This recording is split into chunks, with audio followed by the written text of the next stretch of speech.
Oh, oh, oh, oh, oh, oh, oh, oh, oh, oh, oh, oh. Welcome to Multiple O's, the spin-off podcast for The O Show. The O Show is hosted by Dr. Oriana Fox, the artist with a PhD in self-disclosure. You hopefully know the spiel by now. If you're interested in candid confessions, creativity, nonconformity, and mental health, you've come to the right place. This, my friends, is season 2 of this podcast, which explores the crossover between working on the self and working to change the world.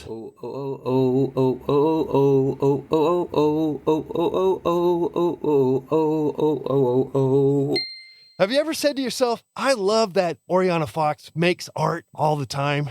Well, if you have, now you can say it with your wallet. Go to patreon.com/Oriana Fox and support this lovely podcast and artist. Back in May, that's May 2021, Oriana was invited to do a digital residency on Instagram for the lovely Mimosa House Gallery in London. And over the course of 1 week, she conducted 20 interviews. It was live, it was unfiltered, and uninhibited. Whew. But now, they're being re-released as podcast episodes, edited for your listening pleasure. Hi there, this is Oriana. Thank you to my returning listeners. Thank you to my new listeners. I really appreciate your support. And I just want to remind you that you can help people find this podcast, not only by recommending it to friends, but also by rating and reviewing. You can do that wherever you listen to your podcast, so things like Apple Podcasts or Spotify. As advertised, we're continuing with our lineup of consecutive weeks of interviews with fantastic women performance artists. This week is the amazing showwoman, Marisa Carnesky. Without further ado, here's the interview. And we're back. Thank you. Thank you. This is the O Show live edition for Mimosa House, London. I'm your host, Oriana. I'm pleased to be back with you again. Today is a full-on day of fantastic interviews with amazing guests. And I'm very pleased to be introducing the next one, who is a seasoned performer, an amazing showwoman, and an advocate for showwomanship.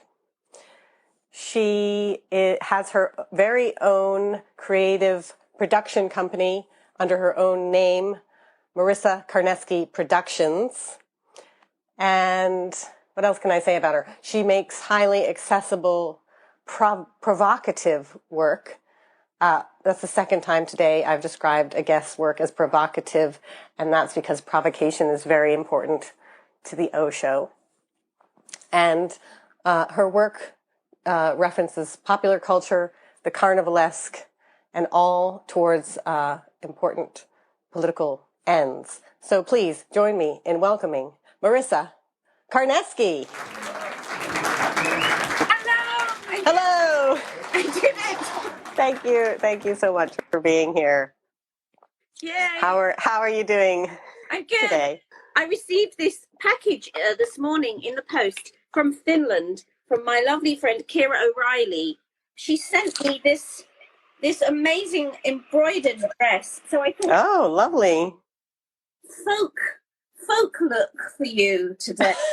Nice. But rather than a kind of show look, I'm doing a folk, like bohemian artist in her house. I think it's good to show all different sides of oneself Yes. publicly. Wonderful. Thank you so much for being here. Can you share with us some insights from your? Well, first of all, I should just make a confession that I am in awe of you because I don't see myself as a natural performer, and you, to me, strike me as a natural at ease on the stage. Kind of confidence and poise emanates from you. Maybe it's from learning from the histories of showwomanship. But please, could you share some thoughts about what has do you think it's down to talent? Like, what makes you such a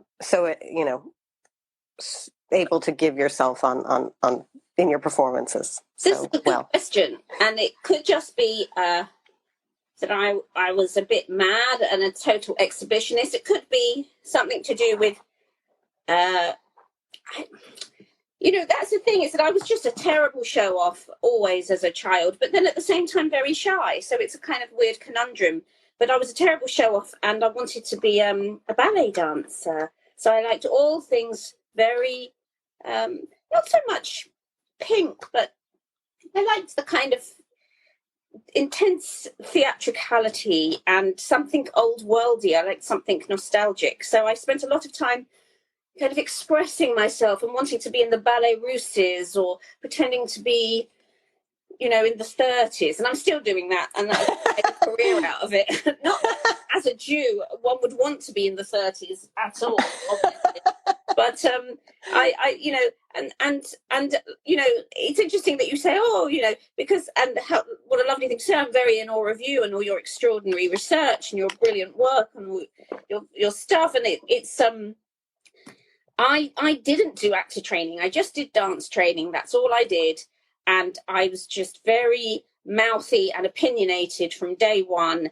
And I didn't do any drama training. And I guess I don't know if I have. I certainly don't have the kind of talents that have propelled one into. I work with a lot of talented people, and I see lots of talented people. And so I've had people come through my door, like extraordinary performers that went on to be stars in Hollywood, and people that have been in my shows. And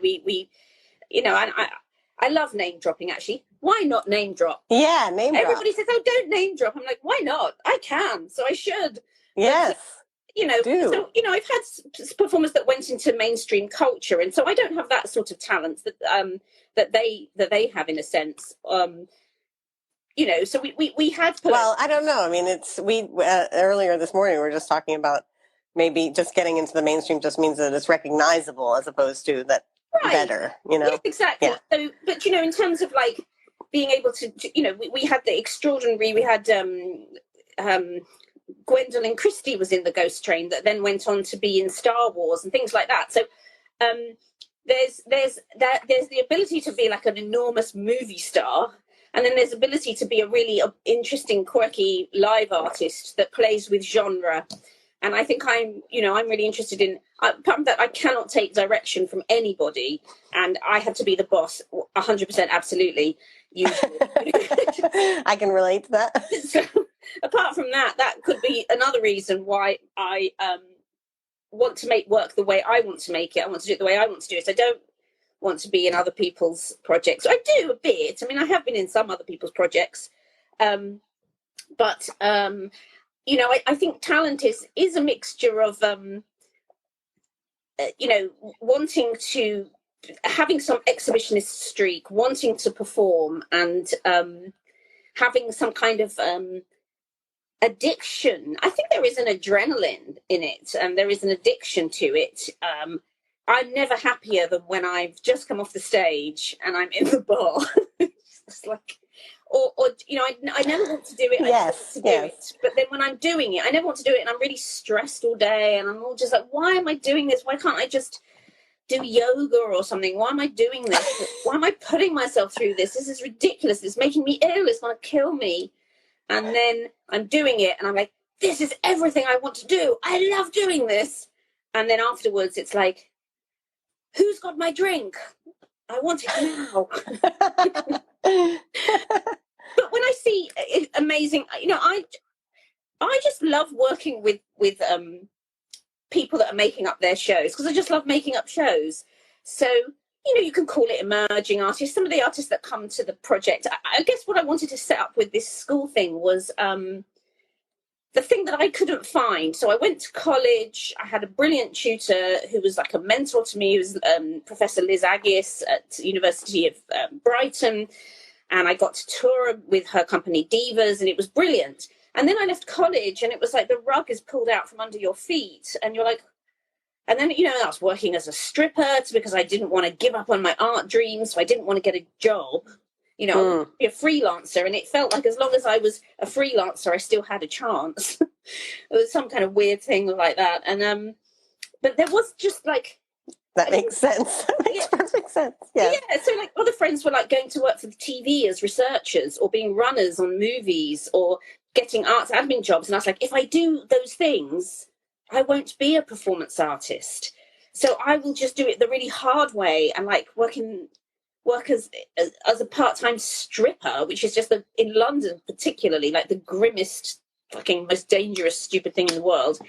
And I mean, it was kind of interesting. I think that was a better drama training, although I'm not encouraging people to do it, because it also has an enormous problems about it, because you're working in a totally misogynist industry where there is no union and no kind of, so there are some issues there. But it certainly is like the most hardcore drama training, to be completely, to put yourself out there in that way. So those are things to think of. But yes, people come to the classes. I run these workshops. I call it a school because I wanted to invent a kind of a fantasy drama school, the fantasy drama school that I wanted to go to that didn't exist, and that you can go to after you've, we are actually working now. I am actually working to try to establish it as a degree, and wow. That would be amazing. Fingers crossed, we're working on it.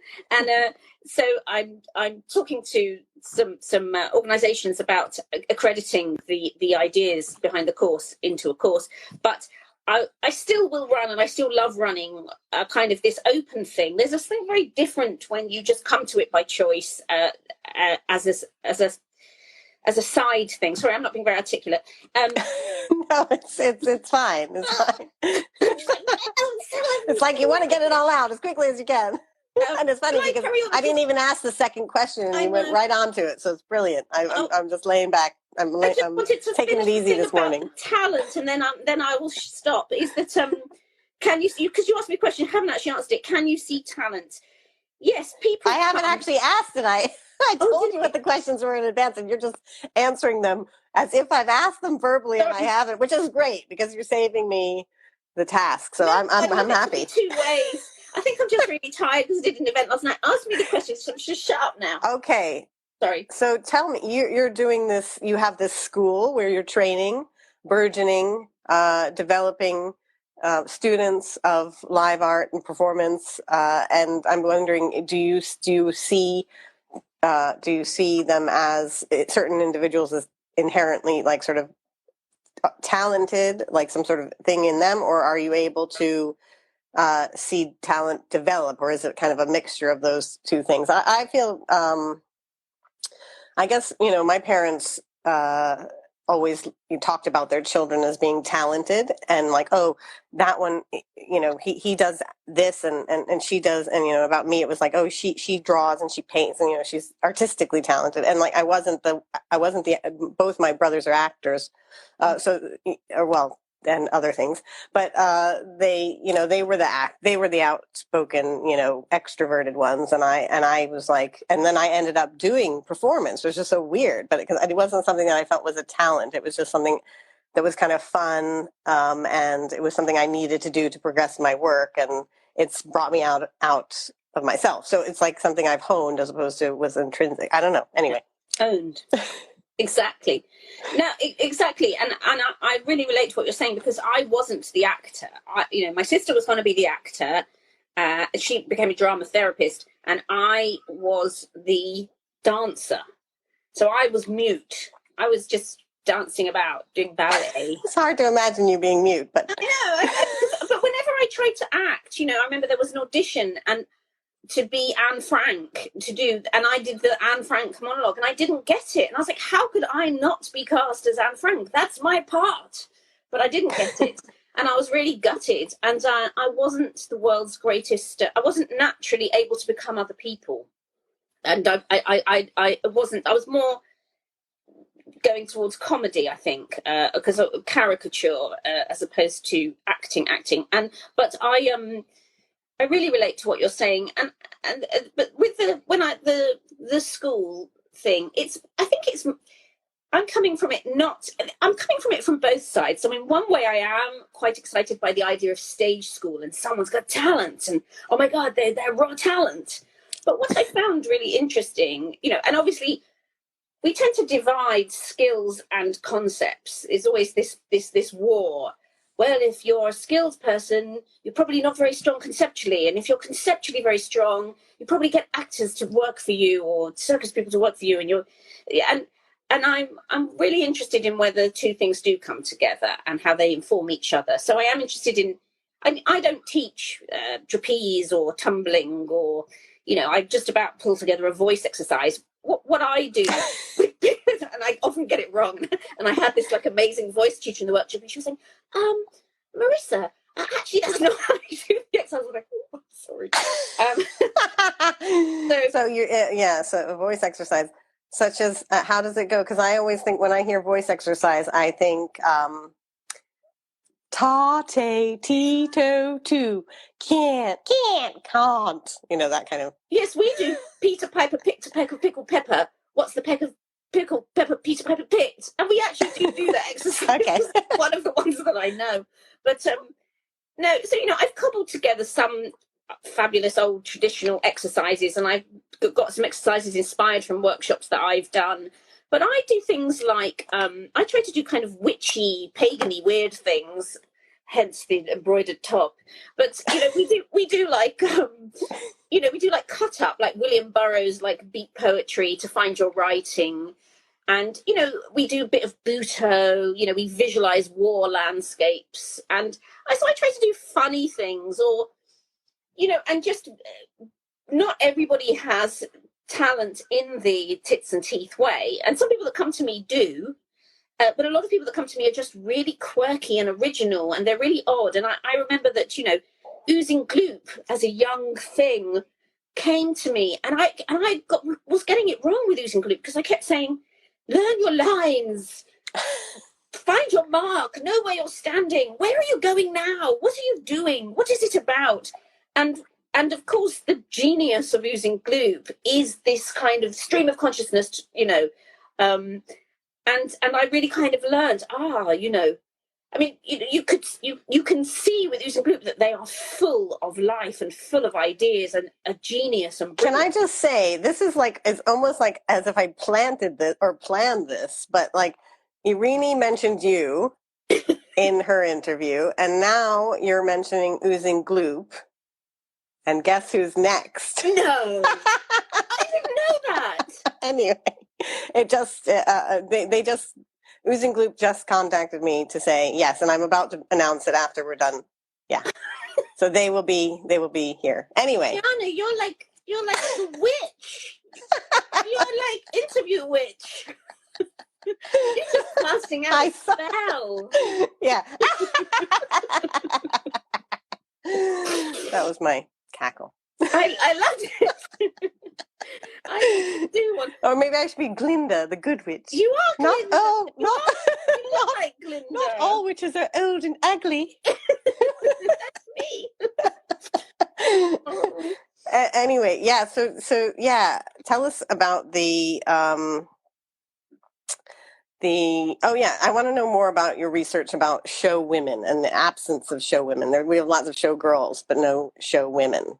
Yes. So why is that? What have you found out? What are your findings? Yes. Well, I did a long talk on this last night with the Professor Vanessa Toulmin of the National Circus and Fairground Archive. Formerly, she's now doing other producing, but she started off this National Circus and Fairground Archive. And so you can now, you can actually sign the census and call yourself a showwoman. It is now legitimized as a role. But for years, we only had showmen. And obviously, when you sign your name as a showman or a showwoman, it generally means you run a circus or a fairground. It's from working class popular entertainment, British working class popular entertainment. But of course, the term showman is applied to David Blaine and anybody with flair. Usually, kind of, sometimes it's a bit of a negative connotation because it harks back to Barnum, i.e., the film The Greatest Showman, that didn't represent one of the problematic sides of Victorian popular culture, which was, in a sense, the exploitation or exhibition of people with differences, not always in a very nice way. But we love showgirls, and we call everybody a showgirl. We even call people showgirls who were great political activists and involved in espionage. And I'm really interested in this bizarre thing that there's this real tradition of showgirls and spying and espionage. There's like a few of them that have this history, and it almost becomes like a meme. Can you use that word in that context now? I don't know. I never feel like I understand what a meme is anyway. But apparently it's something on the internet as well. Yes. But something that was viral or something. Oh, yeah. Back in the day, if there's such a thing as viral back in the day. Oh, well, I probably used the wrong thing then. But I don't know. You might have used the right thing and I'm clueless. I did the PhD, gave it in 2 years ago, and now can't remember any of the language. I had it all for a second. I was like, blah, blah, blah.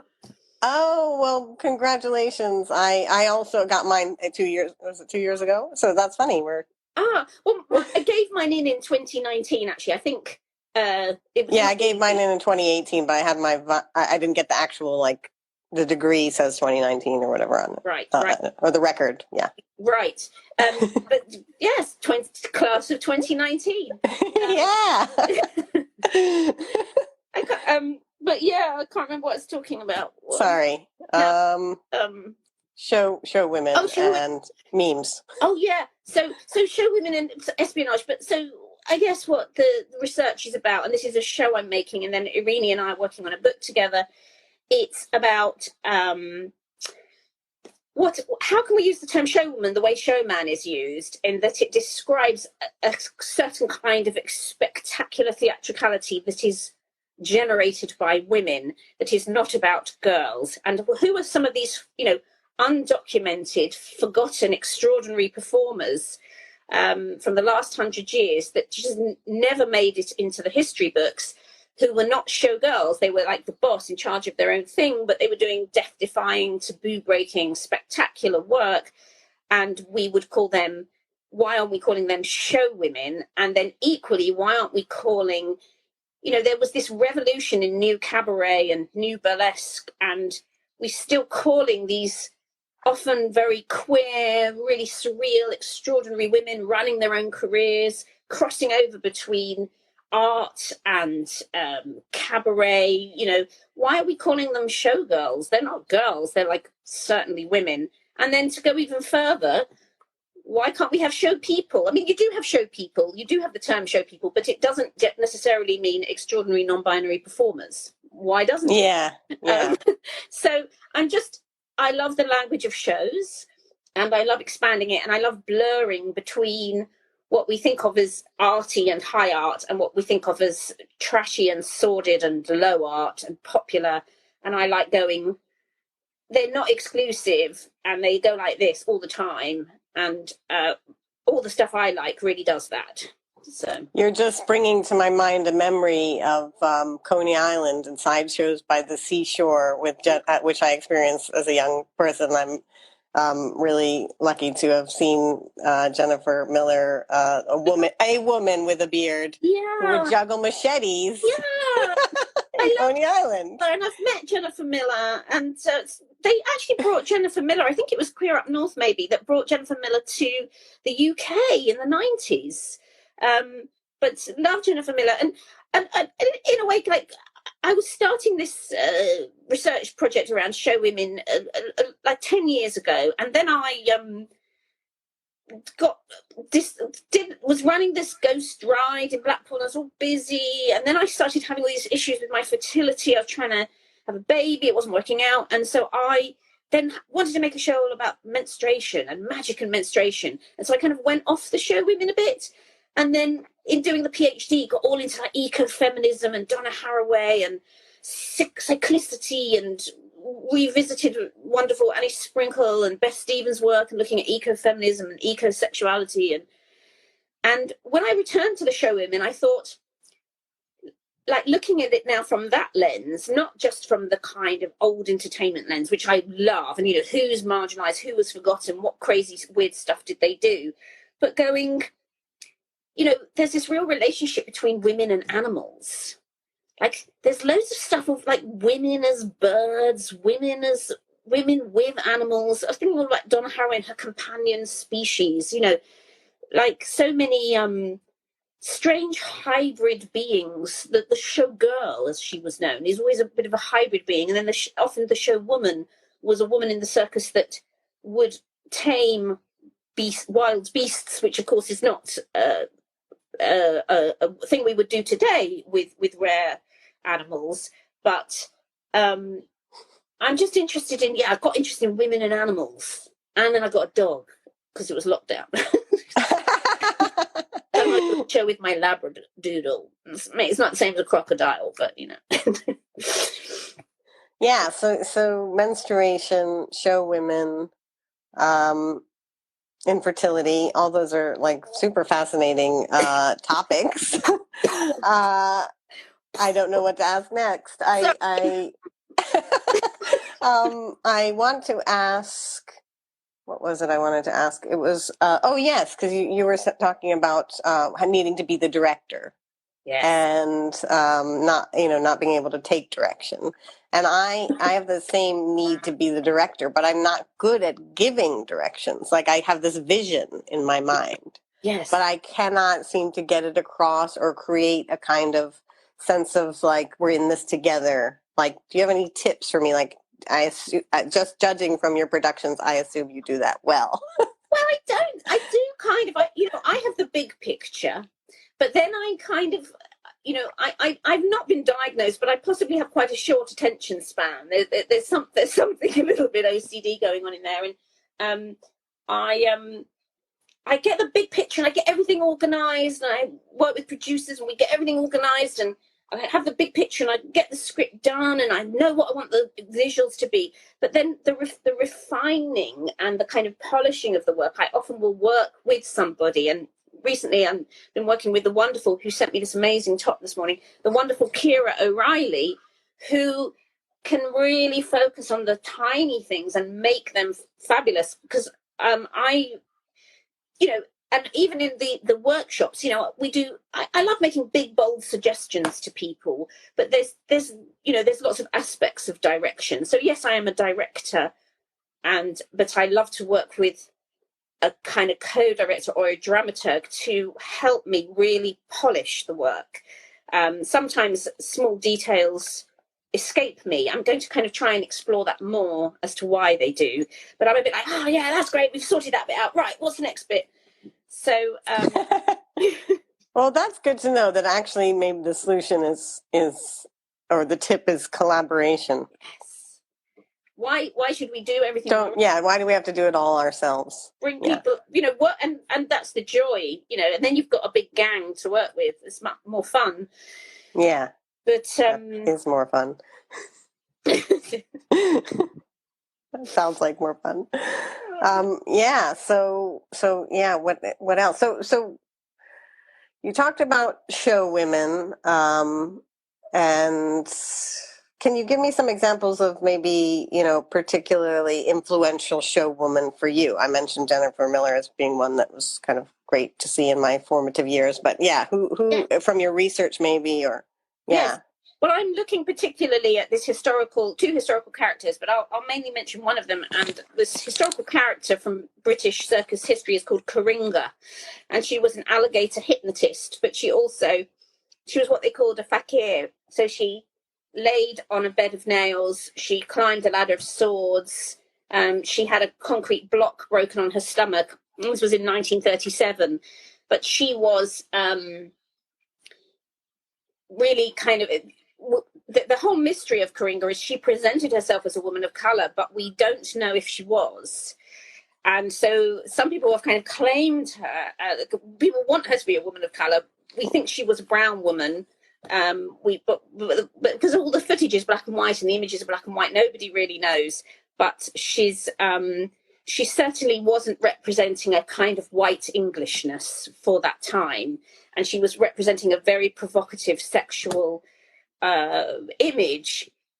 And I really want to look at this idea around the exotic and and look at Orientalism and the exotic, but look at the kind of the woman in charge of her domain. And famously, she wore the cross of Lorraine drawn on her forehead, or we don't know if it was tattooed or drawn, which is the mark of the French resistance. And there is stories that she was that she worked on French. So her thing was she could hypnotize alligators, but that she was deployed by the resistance.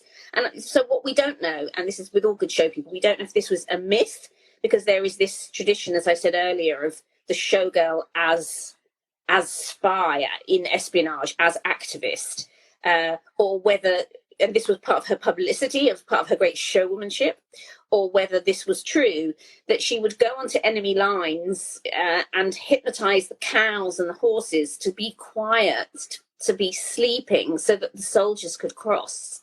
And if that's not true, I just think that's a marvelous story. So that's a kind of person from the past. And then, amazing.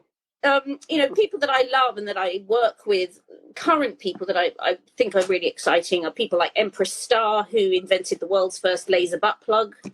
Don't know if you know about her. I don't.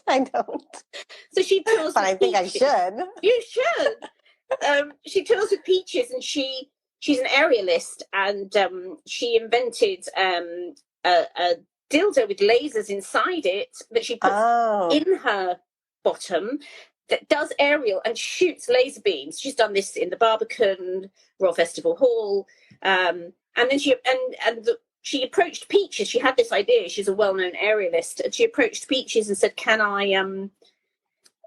Do you want to do a song with me?" And then they made a song, and then she toured it in the Peaches show, who also I think is a most extraordinary showwoman. And I haven't met the next artist I'm going to talk about, but my kind of favourite new showwoman, who might not want to be called a showwoman, is Narcissista.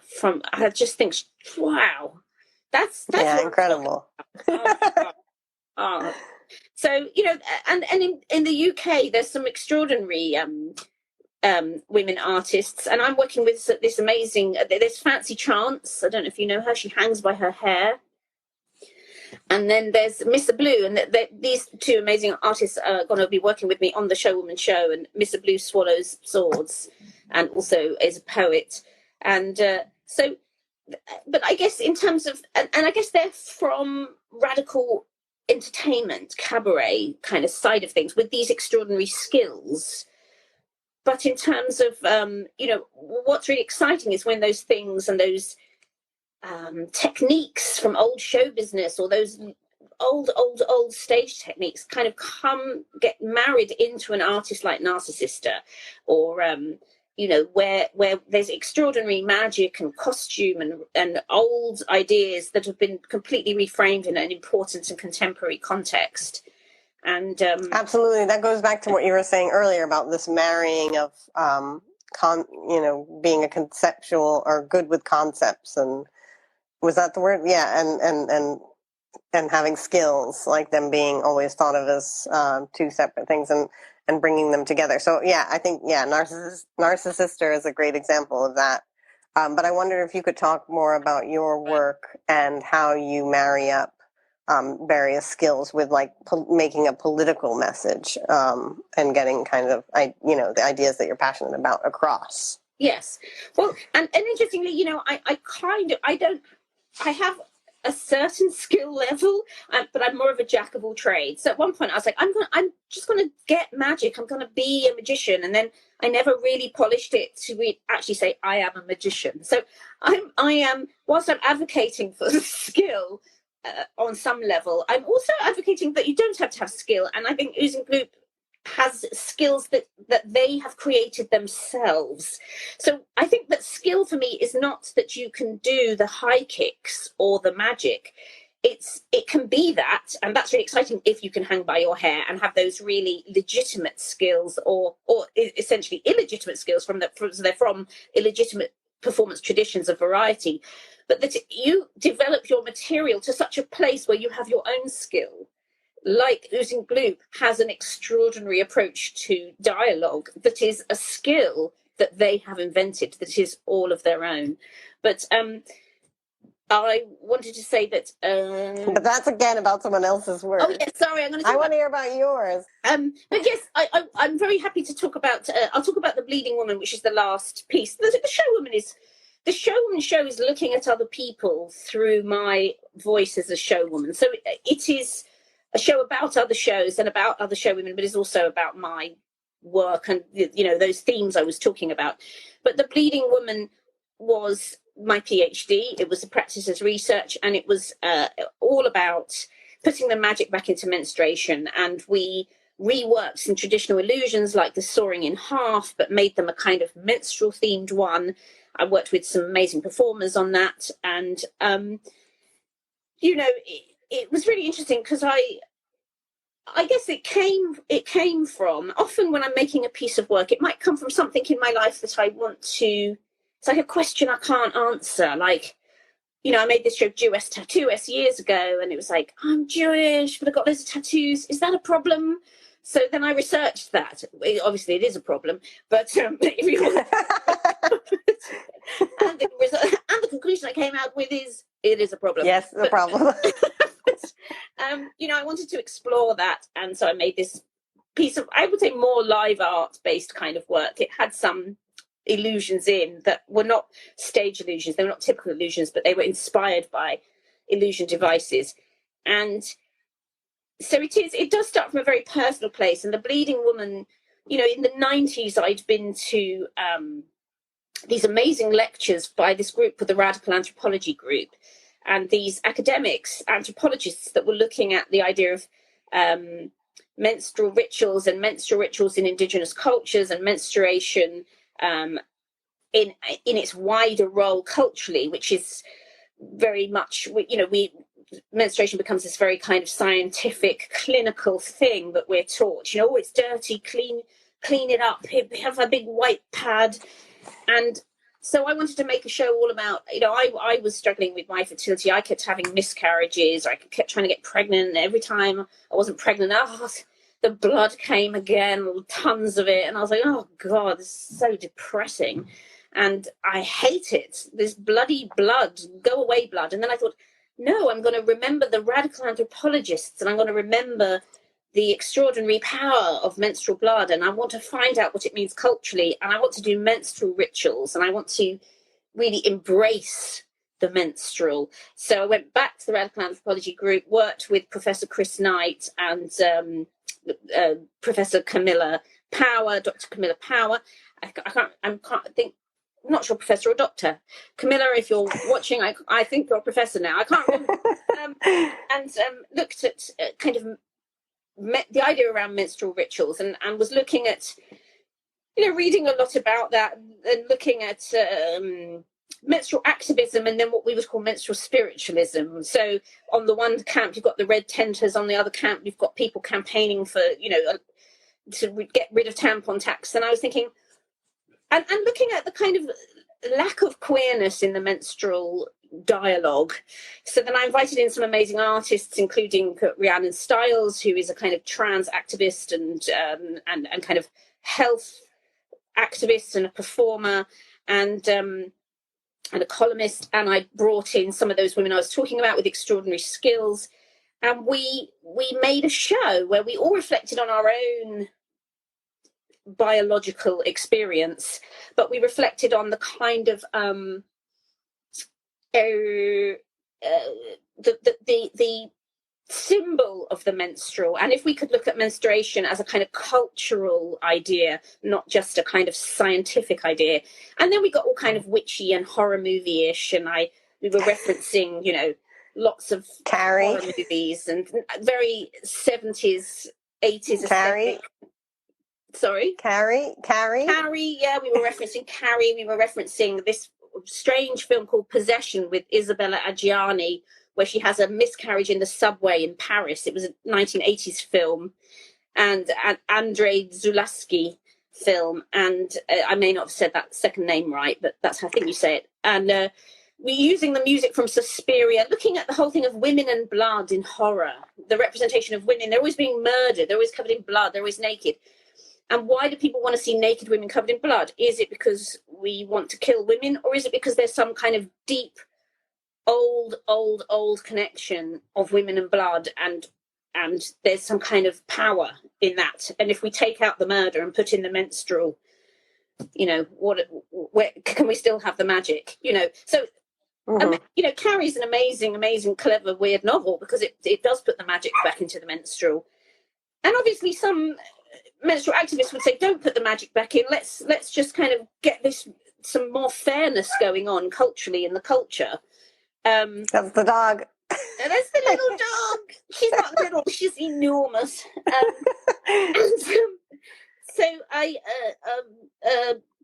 So we were also looking at a kind of feminist activist stance and looking at could menstrual ritual also act as an activism, So we built this menstrual activist group called the Menstronauts, and we met on the dark of the moon for a year. And we did we joined in with other feminist groups. So we joined in with the Polish feminists who were fighting for, the abortion rights, the Irish feminists. So we would kind of join marches. We hooked up with the London Fourth Wave feminists, and we were like a little group of red people with some of us amazing menstrual blood smeared on our face, and some of us just did it with a lipstick. But could you have menstrual ritual and menstrual activism and queerness, and could they all go like this?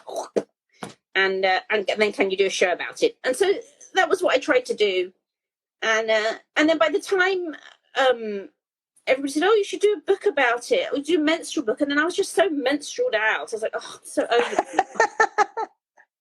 it. So then I went back to Showwomen because I was just like, oh, I can't look at one more menstrual thing.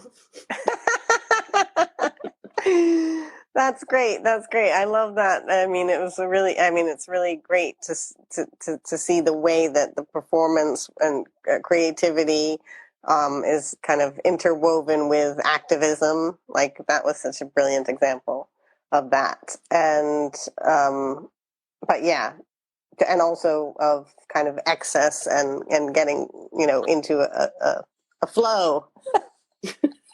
It was very flowing. It was very easy to write a copy.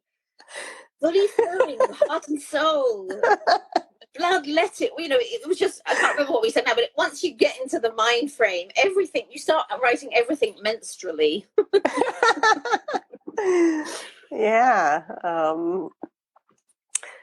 Yeah, I don't know if this is going to take the conversation in the direction that you don't want it to go in, and also I don't know how much time there is left, or how much time you can give. But I just thought there was a link, obviously in your stories of miscarriage, with Irini was talking about embracing not having children, and we talked about tensions between women with children, women without children, and that's even more intense, I think, when there's a woman who wanted to have a child and tried and then yeah, I don't know.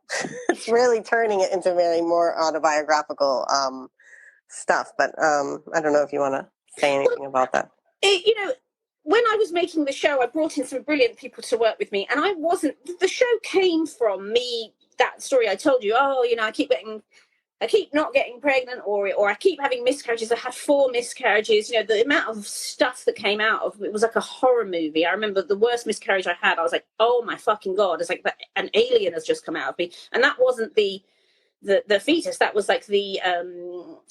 just the lining of the womb. I didn't know the placenta was going to be so big when the baby was so small. So it was an extraordinary...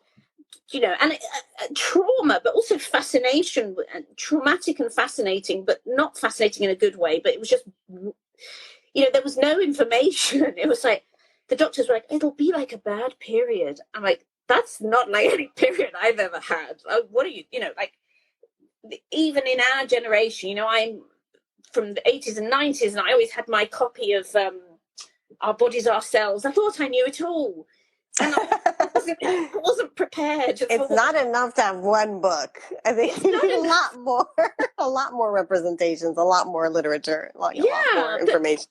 There seems to be a sorry lack of information on miscarriage, and I think it's starting to be addressed, and people are starting to, more than starting, people are really perking up and talking about it. But even, 10 years ago, there wasn't much being said about it when I first started, when I had a miscarriage 10 years ago, and had a series of them after that. So the show kind of came from there. But then what happened was I wasn't finding in the culture anything that represented my experience or any kind of way to discuss my experience through art, through the catharsis of art. And then I saw this film, the one I mentioned, Possession, where Isabella Adjani, it's kind of a horror movie, where she is actually having a miscarriage from being raped by a giant kind of serpent. She has a miscarriage on the Berlin subway, and she's in this very prim blue dress, but the blood just keeps coming and coming and coming.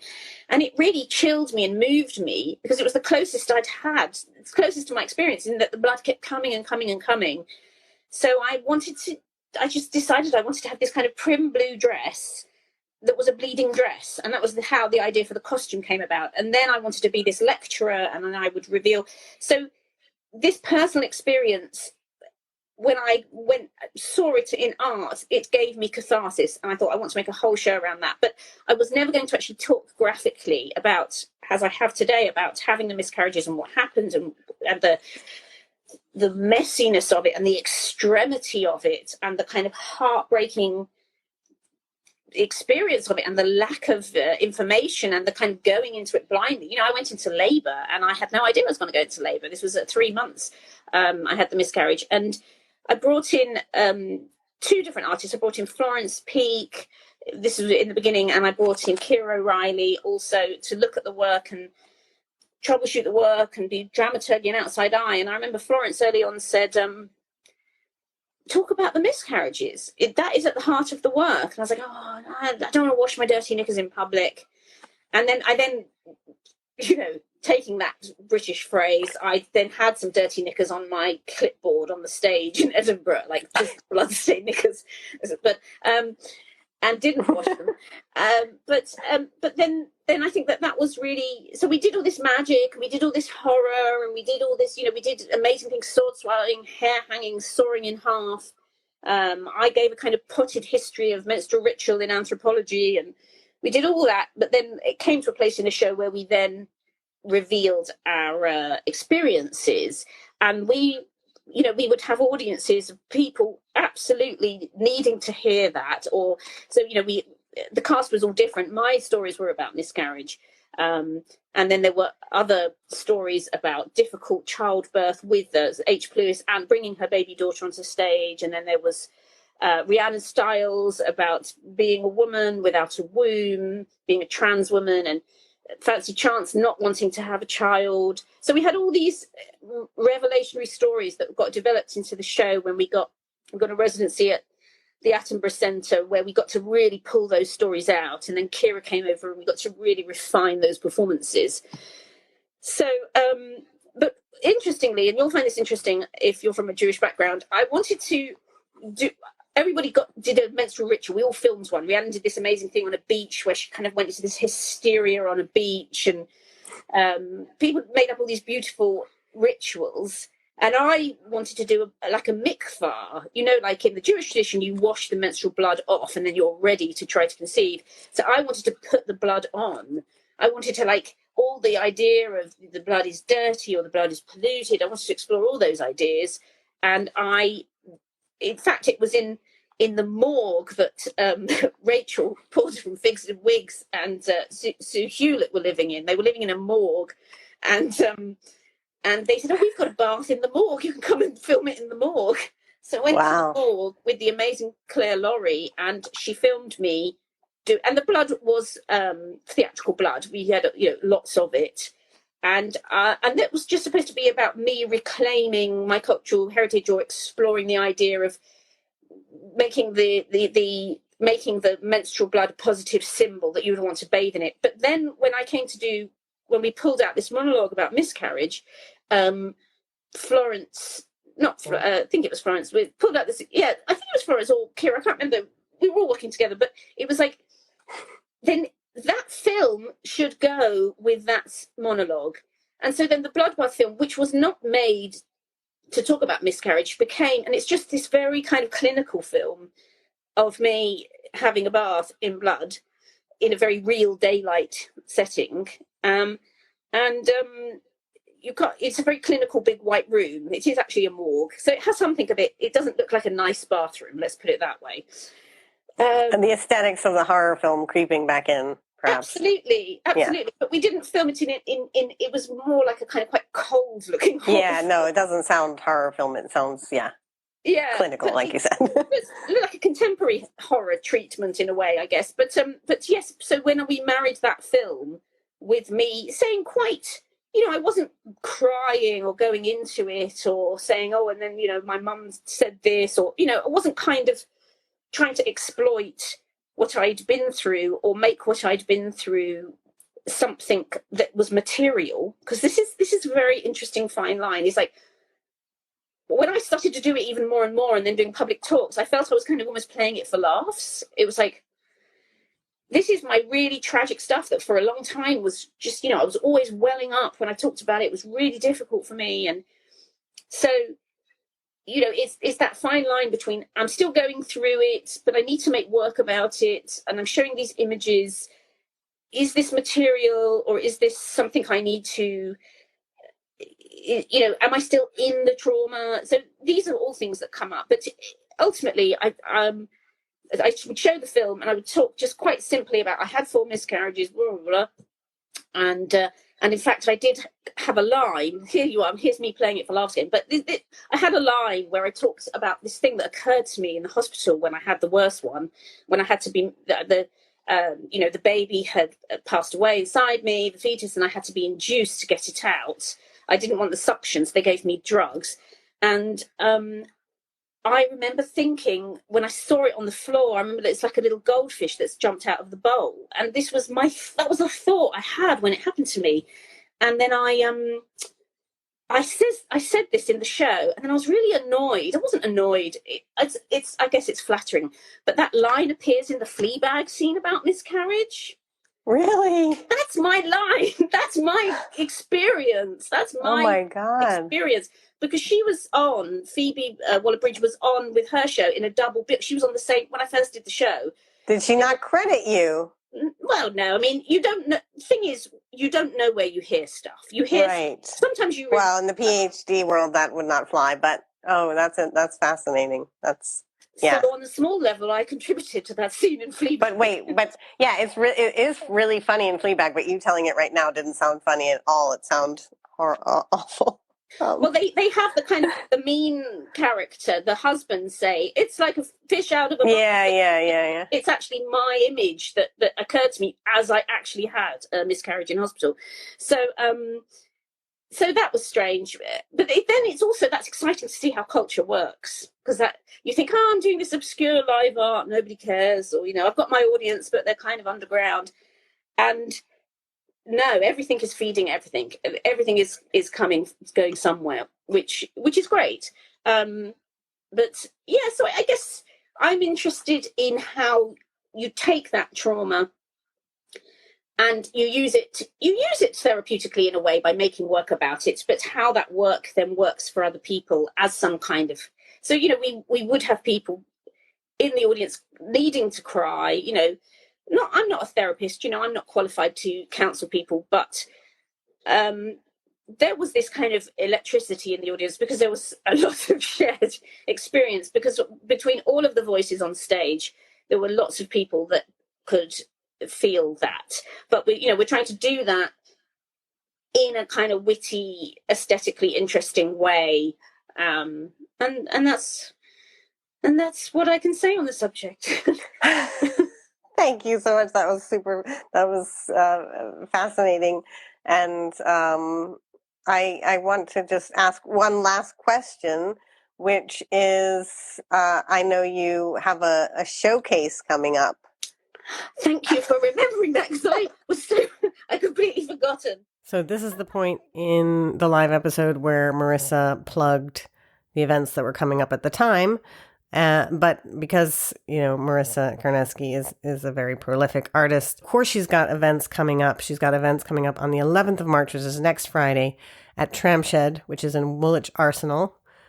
There's a masterclass during the day, and then an evening cabaret collective And then there's a tour of the show Showwoman coming up in May and going to various sites around the UK. If you want all the details of that, look in the show notes for this episode or just visit carnesky.com.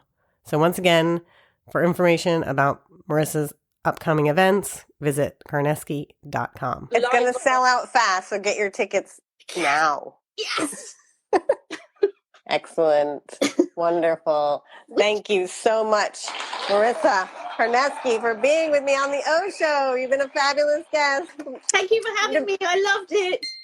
I found that conversation truly enjoyable at the time and wonderful to re-listen to again in preparing it for you, my dear podcast listeners.